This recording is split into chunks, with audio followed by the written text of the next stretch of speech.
नमस्कार दोस्तों, मैं दीपा चौधरी आपका एक बार फिर से अपने प्लेटफॉर्म कॉम्पिटिटिव हिंदी क्लासेज में बहुत बहुत स्वागत करती हूँ।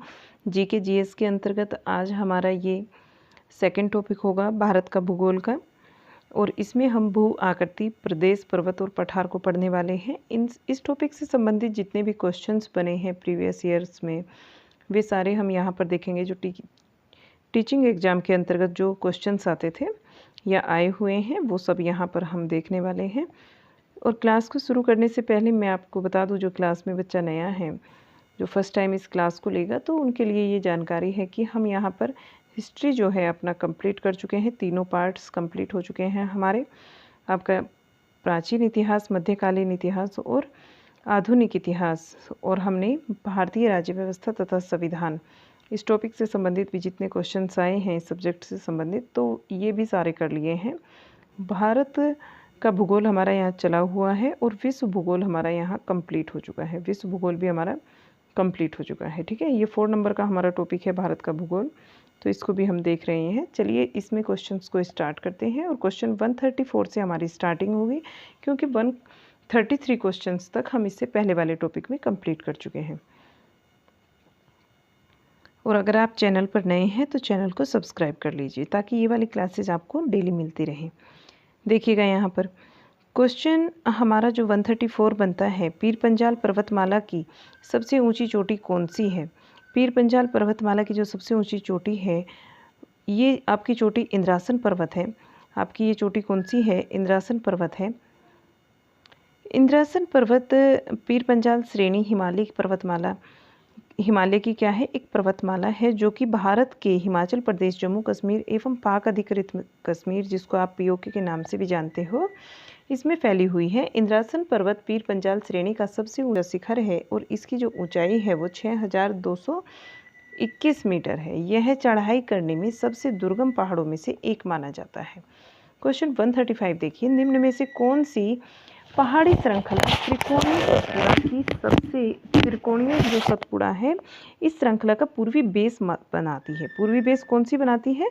तो ये हमारी मैकाल पहाड़ियाँ हैं। ये कौन सी पहाड़ियाँ हैं? मैकाल पहाड़ियाँ हैं। तो देखिए, मैकाल पहाड़ियाँ जो है वो त्रिकोणीय सतपुड़ा श्रृंखला का पूर्वी बेस बनाती है, और यह छत्तीसगढ़ के कवर्धा जिले में सतपुड़ा पर्वतमाला के पूर्वी भाग, मध्य प्रदेश के अनूपपुर जिले में स्थित है। और इसकी जो चोटियाँ हैं, इसकी चोटी, सबसे ऊंची जो चोटी है वो अमरकंटक है। अमरकंटक की पहाड़ियाँ इसकी सबसे ऊंची चोटी है।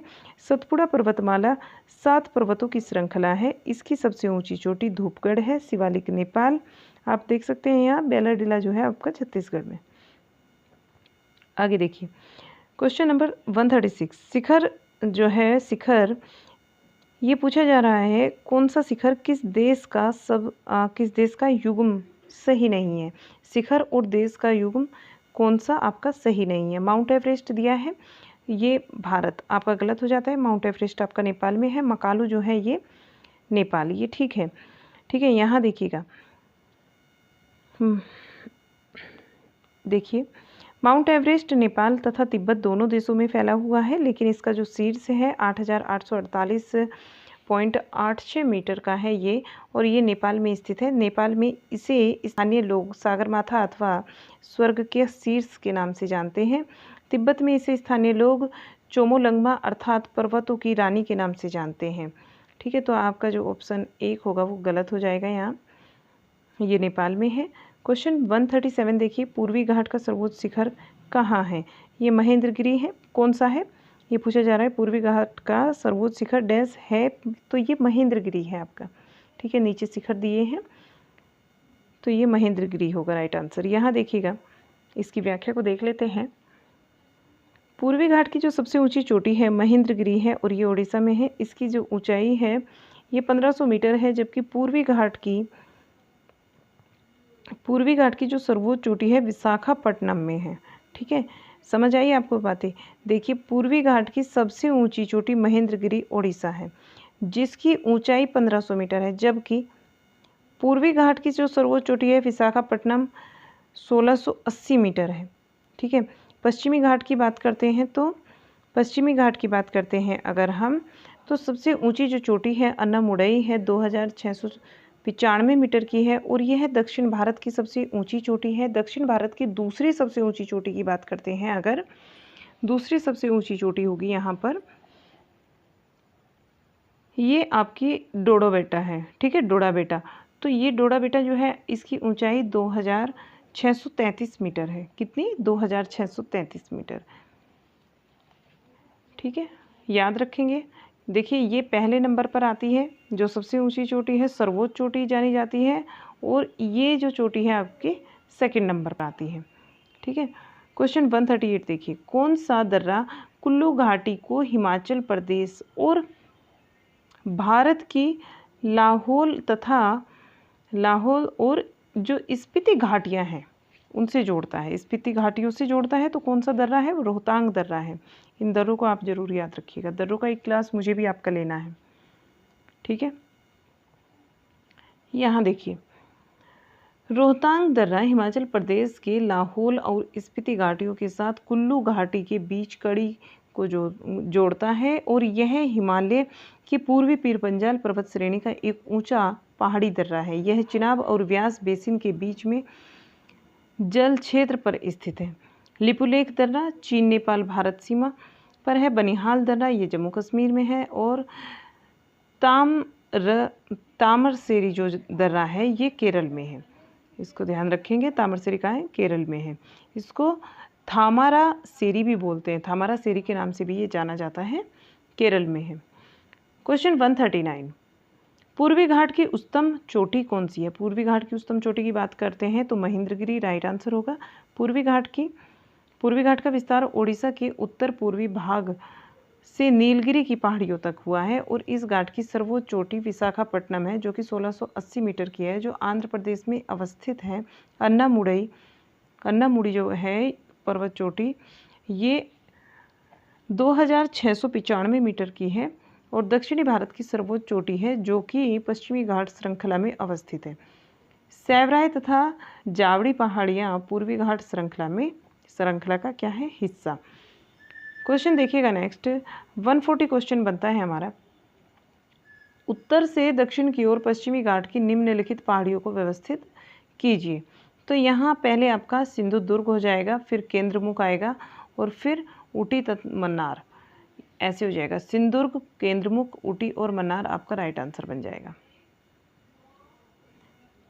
यहाँ देखिए, ये जो क्लासेस हैं आपकी, ये टीजीटी, पीजीटी, पीआरटी सभी के लिए हैं, ठीक है। ये जनरल पेपर की क्लास है, और यहाँ आपको डीएसएसबी के टीजीटी, पीजीटी, पीआरटी के क्वेश्चंस तो मिलेंगे ही, आपको केवीएस और एनवीएस इनसे संबंधित क्वेश्चंस भी मिलेंगे, ठीक है। तो इनको ध्यान से देखिएगा, सारे क्वेश्चंस को आप, इंपॉर्टेंट क्वेश्चन है और रिपीट होते हैं। देखिए, भारत के दक्षिण में पश्चिमी तट पर स्थित पर्वत श्रृंखला को पश्चिमी घाट सह्याद्री के पहाड़ियाँ कहते हैं, और यह पर्वत श्रृंखला उत्तर से दक्षिण तक 1600 किलोमीटर लंबी है। पश्चिमी घाट का विस्तार गुजरात, महाराष्ट्र, गोवा, कर्नाटक, तमिलनाडु तथा केरल से होते हुए कन्याकुमारी तक है। पश्चिमी घाट में स्थित 3 मुख्य दर्रे क्रमशः थालघाट, भोरघाट और पालघाट, ये 3 दर्रे हैं जो कि आपके पश्चिमी घाट में हैं। थालघाट, भोरघाट और पालघाट, ये 3 मुख्य दर्रे हैं। उत्तर से दक्षिण की ओर स्थित पहाड़ियों का क्रम जो है वो सिंधुदुर्ग, केंद्रमुख, ऊटी और मन्नार, इस तरह से है। उत्तर में आपके सिंधुदुर्ग है सबसे पहले, फिर यहाँ सिंधुदुर्ग आएगा आपका, फिर केंद्रमुख आएगा, और फिर ऊटी आएगा, फिर मन्नार आएगा। पहले सिंधुदुर्ग, केंद्रमुख, ऊटी और मन्नार, इस तरीके से आप इनको याद रखिएगा। क्वेश्चन देखिएगा नेक्स्ट, दक्कन का पठार किस राज्य में स्थित नहीं है? कौन से राज्य में दक्कन का पठार नहीं है? तो ओडिशा में नहीं है। दक्कन का पठार विशाल पर्वतीय पठार है, और इसके नाम से, विशाल पर्वतीय पठार के नाम से यह जाना जाता है। भारत का विशालतम पठार है, और दक्षिण भारत के मुख्य भूभाग इसी पठार पर स्थित है। यह पठार आकृति में त्रिभुजाकार है, और इसकी उत्तरी सीमा सतपुड़ा विंध्याचल पर्वत श्रृंखला के द्वारा तथा पूर्व और पश्चिम की सीमा जो है वो क्रम से पूर्वी घाट और पश्चिमी घाट के द्वारा निर्धारित होती है। इस पठार के अंतर्गत तमिलनाडु, महाराष्ट्र, आंध्र प्रदेश के आंतरिक प्रदेश इसमें शामिल हैं। क्वेश्चन देखिए नेक्स्ट 142। कौन सा लक्षण सिंधु और गंगा नदी घाटियों के बीच जल विभाजक की भांति कार्य कर रहा है? तो ये हमारा अरावली श्रेणी है। ये कौन सा है? अरावली श्रेणी। यहाँ देखिए पर्वत यह है उच्च भूमि दो पड़ोसी अपवाह द्रोणियों को एक दूसरे से अलग करती है। तो इस प्रकार की उच्च भूमि को जल विभाजक कहते हैं और इस परिप्रेक्ष्य में अरावली सिंधु नदी तथा गंगा नदी घाटियों के मध्य जल विभाजक का कार्य करती है। तो आज की क्लास में हम यहीं तक रखेंगे। फिर जो नेक्स्ट क्लास होगा हमारा उसमें हम अपवाह तंत्र एवं प्रतिरूप ये वाला टॉपिक कर लेंगे। ठीक है, तो चलिए आज की क्लास को हम यहीं पर समाप्त करते हैं। कैसा लगा आपको क्लास ये भी बताइएगा कमेंट बॉक्स में। मिलते हैं आपसे एक और नई क्लास में, तब तक के लिए बाय बाय।